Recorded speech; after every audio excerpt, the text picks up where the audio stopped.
and it's Phil Collins. Phil Collins. Phil Collins.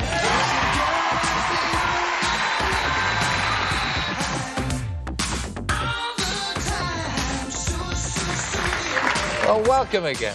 Phil Collins might just be the hardest working man in the history of music. As the drummer and then frontman of Genesis, he led the group from prog rock obscurity to global arena filler status. As a solo artist, he reigned supreme in the charts across the planet, creating a run of hits so iconic that they've become synonymous with the decade that they defined. He produced everyone from members of ABBA to Eric Clapton, played Live Aid on 2 continents on the same day, and lent his unmistakable drums to countless sessions just for the joy of playing. Factor in some brilliant big and small screen acting appearances, the odd Oscar-winning soundtrack, and the single most recognisable drum solo of all time. And you've got the rarest kind of rock and roll fairy tale, one about a man who climbed to the highest heights imaginable, but never lost touch with who he is or why he does what he does. He did it for the love of music. In the last 4 episodes of the Eras podcast on BBC Sounds, we've been telling the full arc of Phil Collins' incredible story. You can listen to the full podcast now. Just search Eras on BBC Sounds. And for our grand finale, it's my pleasure to sit down with the legend himself. Without further ado, I present to you Mr. Phil Collins. Phil, it's lovely to see you again. Thanks for coming to talk to me. The first time I ever saw you, you will definitely not have seen me, but I was quite far back, Wembley Stadium, 1987, Genesis, The Invisible Touch tour. It was a phenomenal night.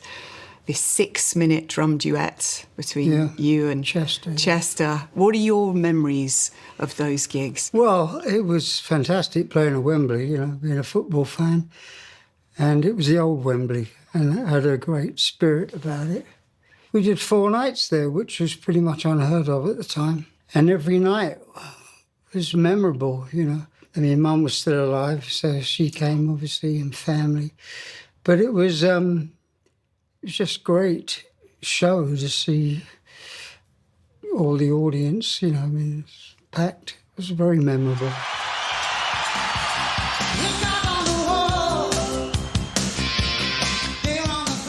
Absolutely packed. The weather was glorious. Yeah. I remember you had a white shirt on. You barely broke a sweat, Phil. I remember. I'm sure you were up on that stage. Yeah, the drum duets.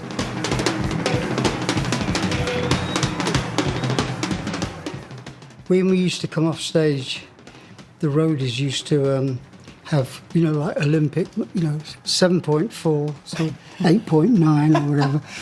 But they'd come off with the time. Yeah. I'd come off, you know, with Chester at the end of the show, and they'd say, oh, tonight it was 15 minutes, tonight it was 7 minutes. And it was my favourite part of the show, because I didn't have to sing.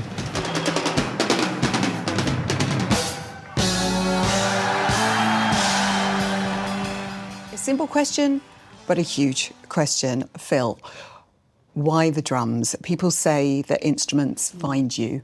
Did the drums find you? My memory tells me I was about 3 or 4. My uncles, and they weren't uncles, they were just very close family friends, but I grew up to call them Uncle Reg and Uncle Len, you know. They bought me a drum, and I can visualise sitting in their back room, you know, cross-legged like a 3 or 4-year-old might be, hitting this drum, plastic thing, with a stick. I took to it, must have taken to it, so much that they actually made me a drum kit. And I used to sit in the living room with my family, play along to the television, Sunday Night London Palladium, things like that. And it just became something I did. I used to practice in front of a mirror, and I don't know why.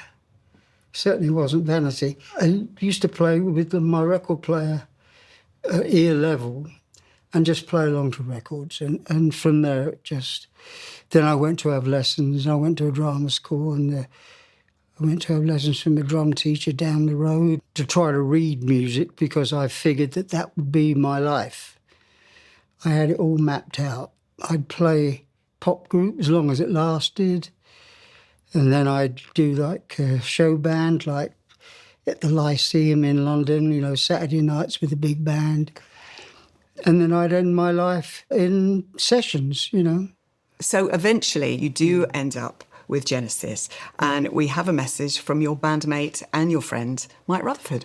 Phil went from being the drummer in the band to becoming a singer of Genesis, which became incredibly popular, then having the most amazing solo career for a while. He's the most sort of famous musician in the world. And with us in the room, nothing really changed. And that's credit to him, actually. Nothing really changed, you see, and credit to you. When you first joined Genesis, what were your expectations of this new adventure? All I remember prior to meeting the guys was, I mean, I was in loads of bands, quite a few bands anyway, that weren't really playing too often, you know. And in Melody Maker, the adverts in the back of Melody Maker they always seemed to be quintessence. And Genesis, they were always in the lists of gigs. So I'd heard of them, but I hadn't heard any music. So anyway, I went down with my friend Ronnie. He drove us down with my drums in the back, and we went to Chobham in Surrey, which was very leafy. I mean, I lived in Hounslow, you know, which was a semi. This was a nice place, yes. It's a bit flash, you know. I mean, houses were separate from each other. Good God, what a concept. I got the drums out of the car, and I was early, as always. They said, well, you want to go for a swim? I thought, swimming pool. Back garden, swimming pool. So I went for a swim. And while I was swimming, I heard the other drummers that were before me being taken through the routine. So by the time I came, I knew the stuff, you know. So apparently, according to Peter Gabriel, I mean, as I was setting my drums up and I sat down with such authority that he thought, this guy is the one, this guy can play. I mean, Mike, he refuses to believe this, but he had a smoking jacket on, you know, like Noel Coward. You know, That's brilliant. and the grand piano, which was Peter's parents' house, the grand piano was out on the patio, you know. So it was like I was under a sunshade with the drums, grand piano, guy playing in a smoking jacket. I thought, this is another world, you know. So then we went inside to hear the first album, well, the second album actually, but the first album on Charisma, Stratton Smith's label, and that was Trespass. And the first time I heard it, I thought, it's soft. Even the hard bits were soft, you know. It wasn't edgy at all, but anyway. I took the job, and at that point I got $5 a week. Oh no, I was on $5 a week already by the band I was in, but we got up to £10 a week, which was an absolute fortune for me. And even at that time, I could take my girlfriend out, you know, and have a steak dinner for two and still come out with change on a $5 a week, you know. So 10 quid a week was like luxury. Yeah. Did he ever wear the smoking jacket again? I never saw it again. Never saw it again. And he because he's heard me say this, and he says, oh, I didn't have a smoking jacket. He did. With the band, what was the first sort of pinch me moment, would you say, with Genesis, where things really started to take off and you're thinking, hang on a minute, we're really going somewhere with this here? When we got on the front page of Melody Maker, I think, because literally you added a naught to our fee, and it looked like we were important, you know. And I think it was the flower mask or it was the box, this kind of thing you used to put on at the end of Supper's Ready, which was like a red box.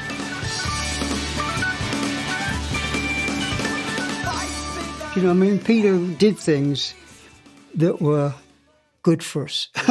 How was it for you going from being the drummer and into the role as singer? Was that sort of seamless for you, as it just felt natural? Well, it wasn't natural for me. I mean, psychologically, the drums are a safety blanket, you know. You've got something between you and the audience. The first thing I had that scared the life out of me was having to go down the front and stand with just this microphone stand.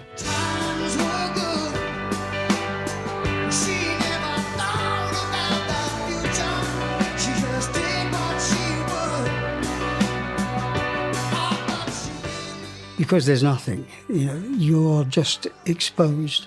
Everyone's looking at you because you're the singer, whereas they didn't look at the drummer. And so I was suddenly under the spotlight, and I wasn't comfortable at all at the beginning. It took me years to take the microphone off the stand and sing with a handheld mic. It was just different. I mean, this is an opportunity to once again say, I didn't want Peter to leave. I didn't want the job. The job was kind of thrust upon me by default because we couldn't find a singer. And suddenly I was at a different job. People were looking at me differently. They wanted to talk to me because I was the singer.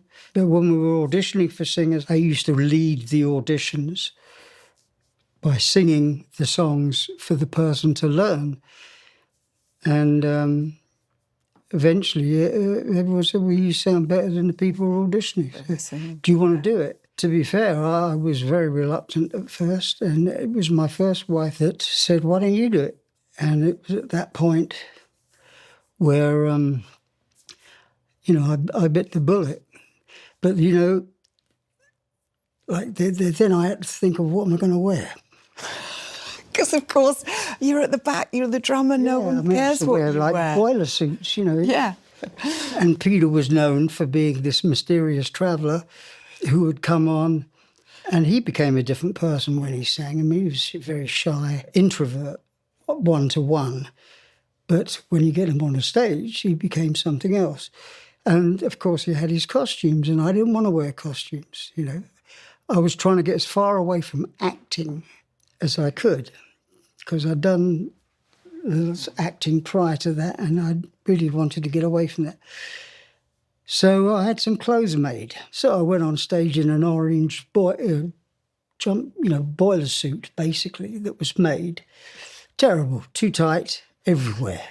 I mean, it was really uncomfortable. Oh, and I went on stage in Kitchener. I remember the gig, Kitchener, Ontario. And, every time I moved, the trousers went up, and it was like, and it smelt too, once you started sweating. I never wore it again, ever. Never wore it again. But eventually I just ended up with,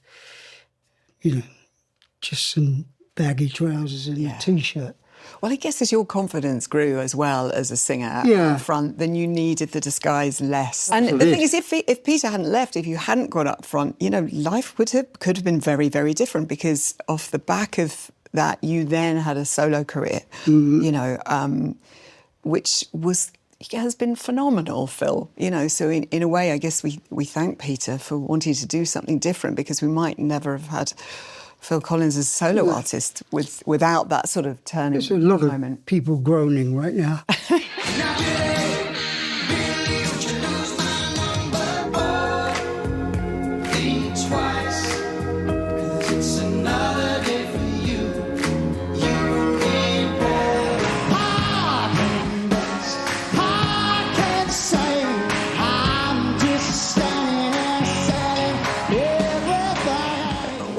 It's funny you say about groaning, because, in your Imperial era, you were doing so fantastically well. You were Genesis, you're touring, you had your own, your solo career as well. And, people gave you a lot of flack. I'm wondering if that was something that you learnt not to care about. Was it something that bothered you? Or I cared about it. Yeah. Too much so. At the time, got to remember going back to the beginning, I said I wanted to play. I didn't want to sit around doing one gig a month. And because I was playing well and I was good, people came to me to ask me to play for them, and not only that, they were my heroes.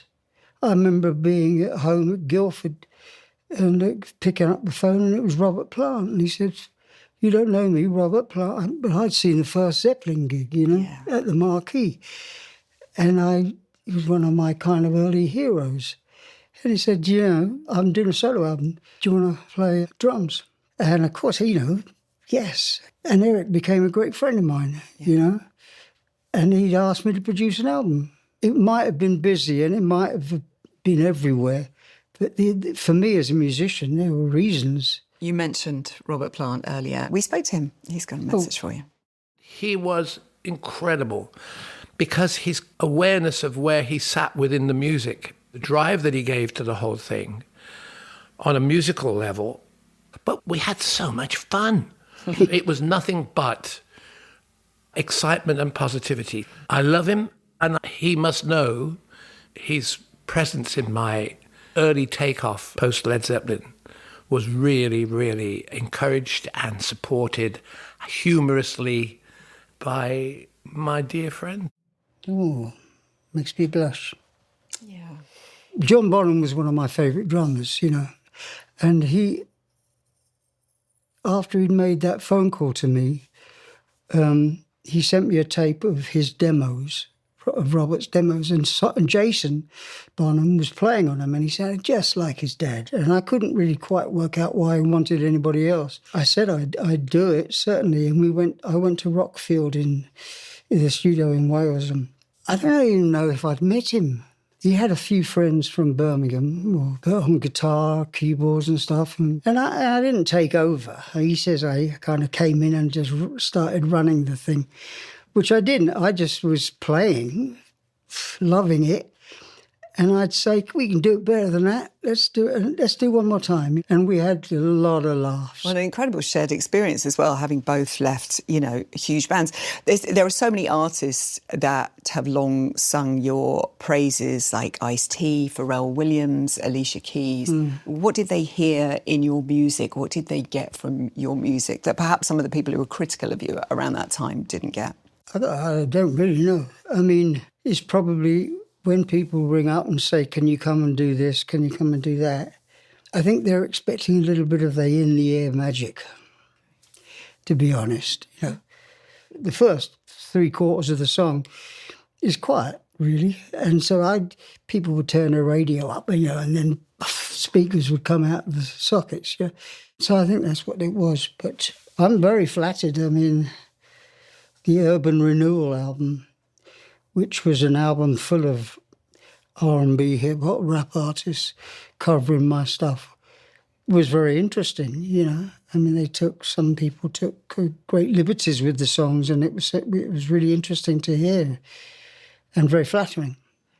I think that tune as well, In the Air Tonight, what was it that captivated people so much with that tune, Phil? It is so beloved. I heard it in the car on the radio when I was coming in this morning. Is it, that sort of build of the tension? Is it the fact that all of us who are not drummers have at some point in our lives played along on a steering wheel on the kitchen table? What is it about that tune that has made it so... I mean, I don't know, because it wasn't my first choice for a single. In fact, it wasn't the first single. I Missed Again was the first single. That was more obvious to me. I mean, obviously, the drums make it memorable. I remember being on Top of the Pops with Dave Lee Travis.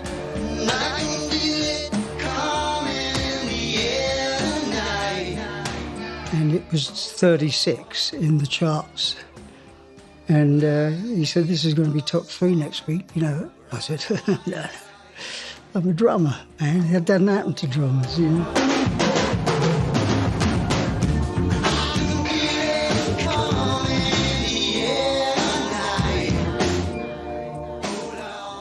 I mean, speaking of amazing drummers, you were able to tour with Nick, your son, who is incredible. With Genesis, I saw you also playing in Hyde Park, where he played with you as well. And if we have a message from Nick. He'd come by the side of the drum riser on some of the instrumental bits. And at first I was like, oh God, what is he going to critique me on afterwards? And actually he just kind of wanted to just be there. Once I figured out that he wasn't sitting there to kind of judge me, it was a really nice moment every show when he'd sit there.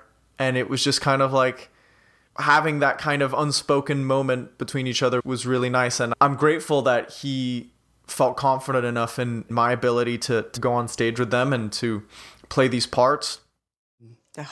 Your boy. Yeah, I mean, he surprised the shit out of me, I tell you. I mean, when I was living in Miami, I guess Nick was 16. But I knew he'd been playing. I mean, him and Matthew actually, they had 2 drum kits and my drum kit down in the playroom. And we all used to play together, and then they played together, and then Nick just got better and better. We talked about Genesis going out again. We wanted to do something different. I think it was at the Albert Hall when I saw Mike and Tony Banks. They said, "Your son, Nick, is very good, isn't he?" I said, "Yeah, he is. It's fantastic." So eventually the idea blossomed that maybe he could join Genesis and play on the road with us. And I was like, please God, But he just was fantastic every night. I'm very proud of him. And he's amazing. I'm very proud of all my kids. I mean, they've all done They've done incredibly well. proud, Phil. They are Very, incredible. very happy for them. You've spoken about, the illnesses that you've had to cope with that have prevented you sort of from playing on. Have you made peace with that now, do you feel? Yeah, I mean, it's an ongoing thing. Yeah. I mean, I have a 24-hour live-in nurse to make sure I take my medication as I should do. I've had challenges with my knee. I had everything that could go wrong with me did go wrong with me. I mean, I got COVID in hospital. My kidneys started to pack up. Everything that could all seem to sort of converge at the same time. I had 5 operations on my knee. Now I've got a knee that works and I can walk, albeit with assistance, crutches or whatever. I'd probably been drinking too much, and so my kidneys were messed up. I mean, I enjoyed coming off tour, coming off the road, but I thought, right, I'm going to do all those things I couldn't do. You couldn't do before. So, I stopped drinking at 6 o'clock in the evening. I wasn't one of those guys that sort of stayed up all night drinking. I'd drink during the day, but I guess I had too much of it. I was never drunk, although I fell over a couple of times. But it's just one of those things that happened, and it all caught up with me, and I spent months in hospital. I mean, the other day, Lindsay, my wonderful assistant secretary, does everything, she came back with an inflatable 2. And I said, 2? Who's 2? And she said, no, it's 2 years since you had a drink. It's just been a difficult, interesting, frustrating last few years. Yeah. But it's all right now. And congratulations on the 2. That's, Well, you look back at your incredible body of work, Phil. Or look at this moment with the crowd singing Sussudio back to you is amazing.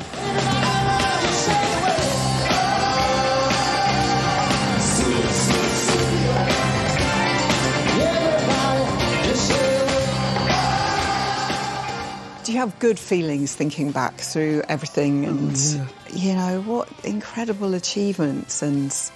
I'd love to do it again. Yeah. Seeing things like that. We had a great time, I mean, we enjoyed ourselves every night. The audience sang along with pretty much everything, especially on the last couple of tours. I wouldn't have missed it for the world. Sometimes I feel like, wouldn't it be nice if? And I'm sure I could. Certainly, physically I could. I just don't know if I want to go as far as to launch that boat. Because once you launch it, it's difficult to unlaunch it. Never say never, Phil. Never say never, no. Yeah.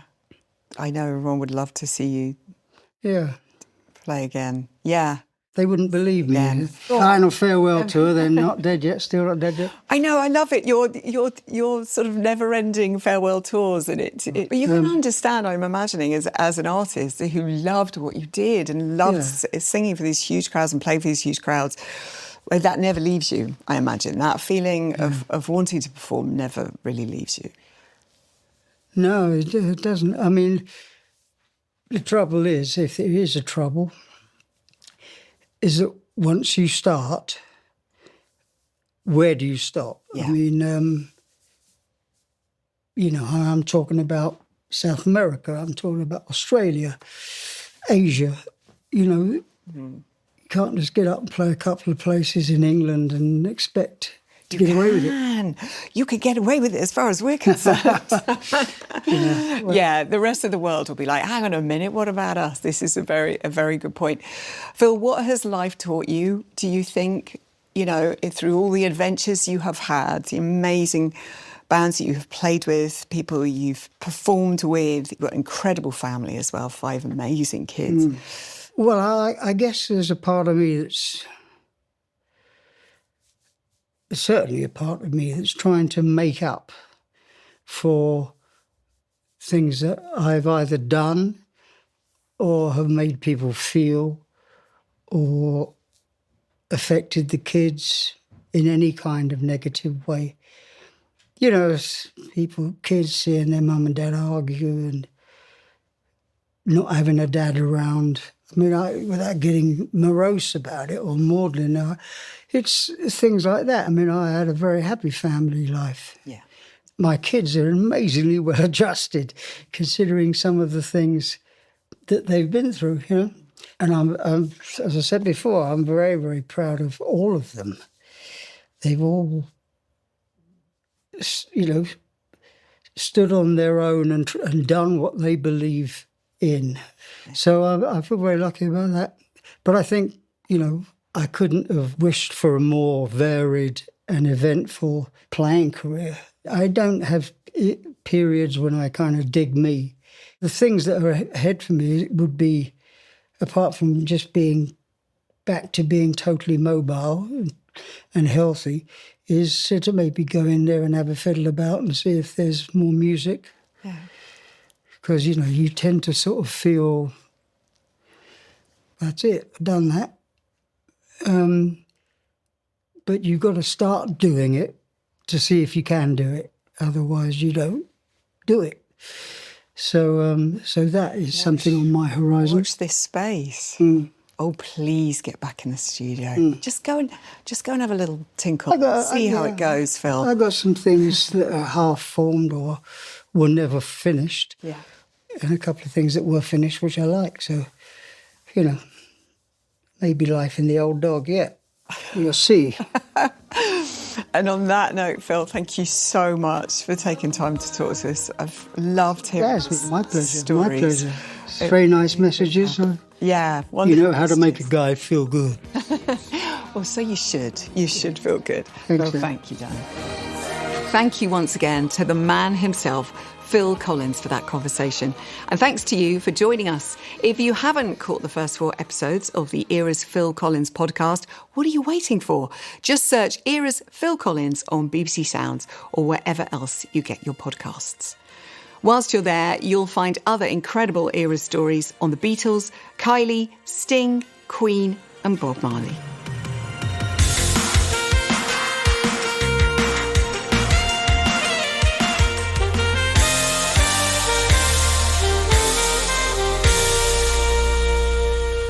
If you're loving this series of Eras, there's loads more to enjoy. For more music, archive and interviews from the Beatles, ABBA, Queen and Kylie Minogue, search Eras on BBC Sounds.